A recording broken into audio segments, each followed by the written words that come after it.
Imagine a time in America where politics wasn't just, a fleeting news item, but the consuming interest of nearly everyone. Yeah, absolutely. It was debated with fierce passion on tree stumps and crowded halls and over every meal. Mhm. We're talking about the 1850s, a decade teetering on the brink where the very fabric of the nation was unraveling over a single deeply divisive issue. It truly was a period of intense public engagement.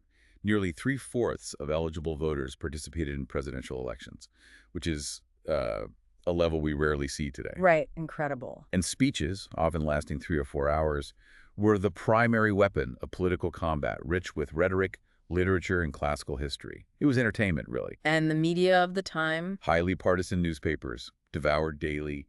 Ralph Waldo Emerson even described them as the bread of knowledge consumed by businessmen on their morning trains. It paints such a vivid picture, doesn't it? In this deep dive, we're unpacking a pivotal chapter from Doris Kearns Goodwin's team of rivals. Our mission is to understand how these intense political battles of the 1850s paved the way for the Civil War, and crucially, how a relatively obscure Illinois lawyer named Abraham Lincoln found his defining purpose amidst all this chaos. Yeah, and how he navigated this incredibly complex environment. We'll meet the key players, explore their strategies, and delve into the moral dilemmas that shaped an era. All to understand why these moments mattered and how individual choices profoundly affected the nation's destiny. And this isn't just about revisiting history. It's a look at the nature of leadership, the art of compromise, and, well, when it fundamentally fails. It illuminates how deeply personal convictions can shape national destiny and how the very chords of union, both spiritual and political, began to snap, one by one, moving the nation inexorably towards civil war. Let's unpack this gathering storm then, starting with the one issue no one could avoid: slavery. The unavoidable issue. Back in the 1830s, President Andrew Jackson had prophesied a storm on the slave question that would destroy the Union. By the 1850s, well, it was here. It absolutely was. Slavery had been a division from the nation's very beginning. I mean, it was enshrined to the Constitution itself through things like the Three-Fifths Compromise for representation and the obligation to surrender fugitive slaves. And a key detail here is how every new territorial acquisition reignited that debate. Right, exactly. The original constitutional compromises didn't apply to new lands. While the Missouri Compromise offered a temporary fix back in 1820, the new territories from the Mexican War just shattered that uneasy peace. Figures like Robert Toombs of Georgia were already threatening disunion. Thomas Hart Benton, he had this incredible flair for language, didn't he? He had this vivid analogy. Oh, the plague of frogs. Yes. He said the black question was like the plague of frogs in Holy Writ. You could not look upon the table, but there were frogs. You could not sit down at the banquet, but there were frogs. You could not go to the bridal couch and lift the sheets, but there were frogs. It perfectly captures how it infested every aspect of national discourse. And what's crucial to understand, unlike issues like tariffs or internal improvements, slavery was just not subject to political accommodation. It wasn't negotiable in the same way. Why was that? Well, for the South, slavery was fundamentally a question of life and death, permeating their economy, their politics, their whole society. For many in the North, it was a profound moral issue, and for many more, its expansion threatened the whole idea of free labor. So two fundamentally different worldviews colliding. Precisely. In 1850, John C. Calhoun warned that disunion wouldn't be sudden, but the work of time, as the chords of union, spiritual, like religious denominations splitting, and political, like national parties fractured.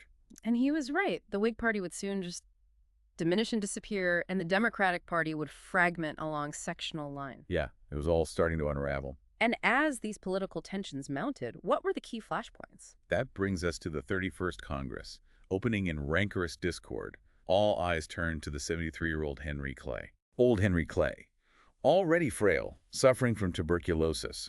Lincoln later called him the man for a crisis. And he certainly rose to the occasion. He did. Despite his failing health, Goodwin writes he mustered the spirit and the fire of youth as he rose to speak. He admitted he had never been so anxious. He believed the country stood at the edge of the precipice, warning of a war so furious, so bloody, so implacable, and so exterminating. Chilling words. So what did he propose? This is the famous Compromise of 1850. Right. He proposed a cluster of resolutions, basically a package deal. It included admitting California as a free state, which favored the North. Okay. Then dividing the rest of the Mexican cession into New Mexico and Utah territories with no slavery restrictions. Yeah. Popular sovereignty, essentially. That favored the South. A balance, sort of. Trying for one, yes. He also called for ending the slave trade, not slavery itself, but the trade, in Washington, D.C. That's a northern game. But the big one, the really controversial part. Yes. Strengthening the existing Fugitive Slave Law of 1793. This new version was much tougher. It denied fugitives a jury trial and, crucially, empowered federal marshals to basically draft ordinary citizens to hunt down escapees. Wow. That's a huge concession to the South. It was. Clay himself recognized the North made greater concessions, appealing to their ideals versus the South's more tangible concerns about property and security. He actually prayed he wouldn't live to see disunion. A prayer that was answered, sadly enough. Yes, he died 2 years later. But it wasn't just Clay. The whole great triumvirate of American politics, Clay, John C. Calhoun, and Daniel Webster, was center stage here. Right, these towering figures. Goodwin gives us a glimpse through Frances Seward's eyes, William H. Seward's wife. She was in the gallery watching Clay. Yeah, and while she was impressed by his oratory, she felt he missed the point. She believed the North's opposition wasn't just policy and party spirits, it was deeply moral. And then Calhoun responds. Well, 4 weeks later. He was literally dying, too weak to speak himself. A friend had to read his uncompromising diatribe. He basically warned that secession was the only option unless the North conceded everything the South demanded and stopped agitating the issue. He died before the month was out. Just incredible drama. And Webster, the third of the triumvirate. Webster spoke on March 7th. Anticipation was huge. He began, "I wish to speak today not as a Massachusetts man, nor as a Northern man, but as an American, for the preservation of the Union." Powerful opening. But then he stunned many by supporting every one of Clay's resolutions, including that strengthened Fugitive Slave Law. Ralph Waldo Emerson famously lamented Webster had undone all that he spent his years in doing. Frances Seward found his heart colder than Clay's. It really shows that tension between moral conviction and political pragmatism, you know. Absolutely, but Frances knew her husband, William Seward, wouldn't compromise like that. No, she knew him well. On March 11th, Seward gave his maiden Senate address. He opposed the compromise, refused to strengthen the Fugitive Slave Law, and called for abolishing slavery in D.C. And this is where he introduces the higher law idea. Exactly. Most famously, he asserted there was a higher law than the Constitution, which regulates our authority over the domain.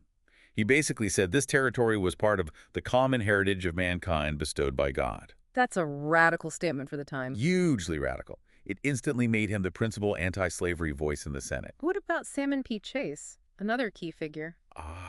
Chase. He arrived expecting a leading role among anti-slavery senators. He worked hard on his own big speech, but Seward's address just, well, stole his thunder. Bad timing. Very bad timing. And Chase just didn't have Seward's speaking style. Plus, he had a slight lisp. The chamber actually emptied out before he finished. It led to real jealousy and a lasting rift with Seward, which would matter later on. So Seward takes the lead, but faces backlash. Oh, big time. He was excoriated in Southern papers, even some conservative Northern ones, labeled an extreme fanatic. His own mentor, Thurlow Weed, was deeply troubled by the higher law doctrine. It seemed too radical, too destabilizing. But the compromise still passed. How? Well, fate intervened in a way.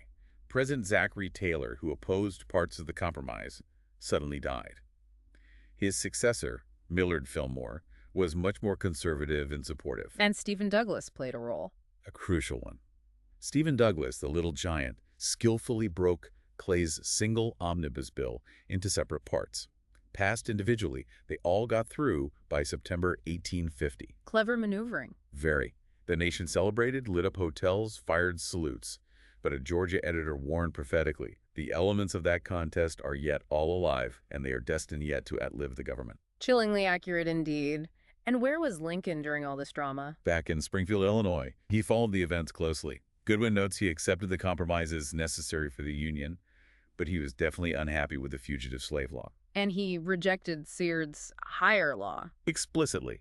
He preferred to ground his opposition to slavery expansion firmly in the Constitution and especially the Declaration of Independence. That was his bedrock. So after the compromise passes, there's a sort of uneasy calm, right? A lull before the next storm. Lincoln uses this time. He dives back into his law practice, specifically the Eighth Judicial Circuit. It suited his personality, helped his finances. Goodwin paints a picture of him sharing this convivial life with fellow lawyers like Judge David Davis, fierce battles in the courtroom by day, then gathering his friends in taverns by night. the storyteller. Absolutely renowned for it, keeping audiences in full laugh till near daylight with funny anecdotes, but stories that also conveyed practical wisdom. But more than just telling stories, he was learning. Intensely learning. While others went home on weekends, Lincoln often stayed on the circuit, not because of a troubled home life, as some later suggested, but for time and space to remedy his want of education. He taught himself geometry, astronomy, political economy, philosophy. He mastered Euclid's geometry books during this time. Wow, self-taught. Completely. His mind was described like a piece of steel, very hard to scratch anything on it, and almost impossible to rub anything out. And this circuit life, it connected him to ordinary people. Invaluable connection. He walked the streets of dozens of small towns, ate in local taverns, and got firsthand knowledge of the hopes, fears, and desires of thousands of ordinary Illinoisans. These were the people who would become his loyal base. Meanwhile, what about the others? Seward. Seward felt the country's mood shifting, becoming more conservative, a reactionary turn, he called it. So he actually muted his strong anti-slavery voice for a while, focusing on less controversial issues. He thought emancipation would come gradually, through enlightenment. He even gave glowing eulogies for Clay and Webster in 1852, which offended some of his more radical friends. But his wife, Frances. Frances remained the unwavering idealist. She urged him not to endorse the compromise, to take a more elevated course, even if it meant struggling against the current. Their marriage was largely sustained by thousands of letters, as her fragile health often kept her in Auburn. She pushed his conscience while he described the political scene. And Chase, still feeling isolated. Very much so. He lamented how slaveholders have succeeded beyond their wildest hopes. He was shut out of committee work. He spent hours writing these, frankly, quite cold and didactic letters to his young daughter, Kate, at boarding school, even sharing morbid thoughts on death to impress upon her the shortness of life. Oof, tough parenting style. Very. But Kate excelled. And she did recall meeting figures like Clay, Webster, and Charles Sumner, who became her favorite. Chase cherished those connections. And Edward Bates, the Missourian. Bates was unique among the future rivals. He wholeheartedly supported the compromise. He thought it had finally subdued the African mania, allowing the nation to focus on economic growth. He denounced radicals on both sides and saw the whole slavery debate as just a struggle among politicians for sectional supremacy. He particularly scorned Seward's higher law. His hope that the West could stay neutral didn't last long, though. Not at all. As Thomas Mann observed, a human being lives out not only his personal life, but also the lives of his epoch.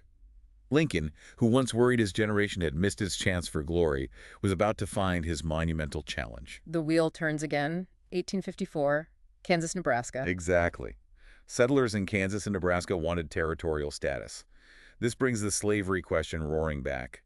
Senator Stephen Douglas, chair of the Committee on Territories, introduces bill. The Kansas-Nebraska Act. Yes, and its core idea was popular sovereignty.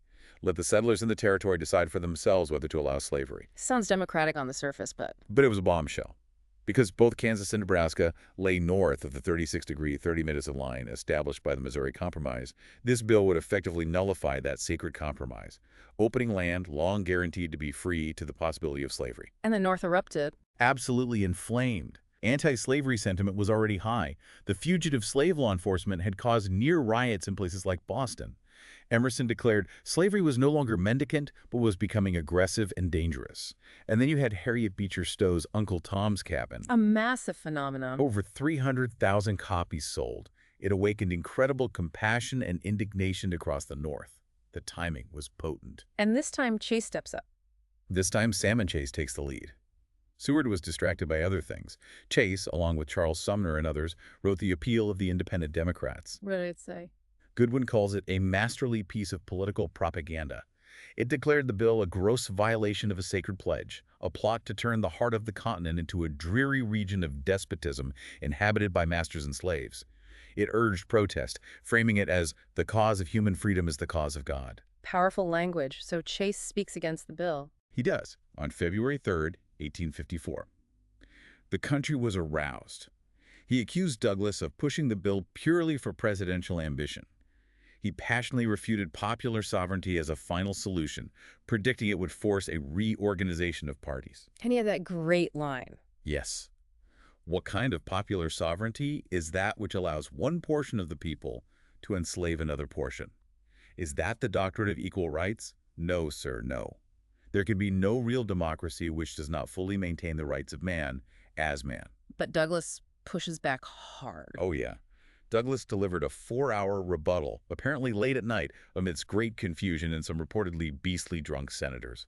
The bill passed at 5 a.m. on March 4th. And Chase's reaction. Leaving the Capitol, he heard the cannon signaling the bill's passage and declared, "They celebrate a present victory, but the echoes they awake will never rest until slavery itself shall die." Newspapers warned of a coming geographical division of political parties. Protest meetings exploded across the North. And this is the moment for Lincoln, the turning point. This is the moment. He's on the circuit. Here's the news. A fellow lawyer finds him early one morning, deeply absorbed in thought. Lincoln tells him, "I tell you, Dickie, this nation cannot exist half slave and half free." Wow, a foreshadowing of his famous speech. Absolutely. Goodwin says that the Kansas-Nebraska Act roused him as he had never been before. It shattered his previous belief that slavery was on a path to eventual extinction.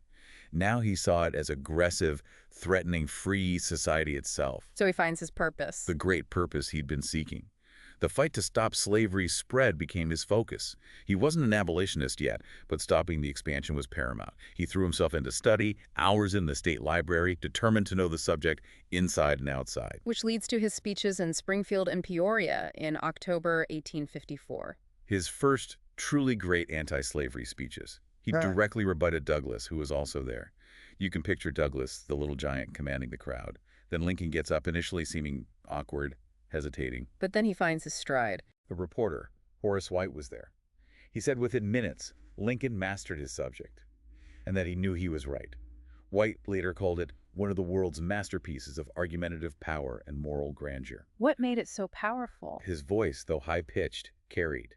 He became impassioned, almost transfigured. His eloquence came from the heart. He framed his argument within history, showing how the founders contained slavery, how Nebraska shattered that. He used irony, humor, those famous homespun analogies. Like the house addition one. Exactly. Because I may have refused to build an addition to my house, I thereby have decided to destroy the existing house. It cut through the complexity with wit and moral force. And he defended the founders' intentions. Vehemently. He argued the plain, unmistakable spirit of their age was hostility to slavery. Why else hide the word slave and slavery in the Constitution? Like hiding a wen or a cancer.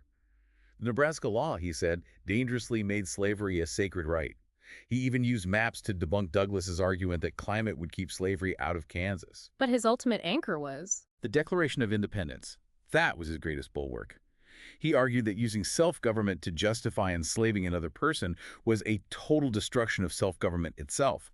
It put the nation in open war with the Declaration of Independence. And crucially, his empathy. He didn't just attack the South. No, that was key.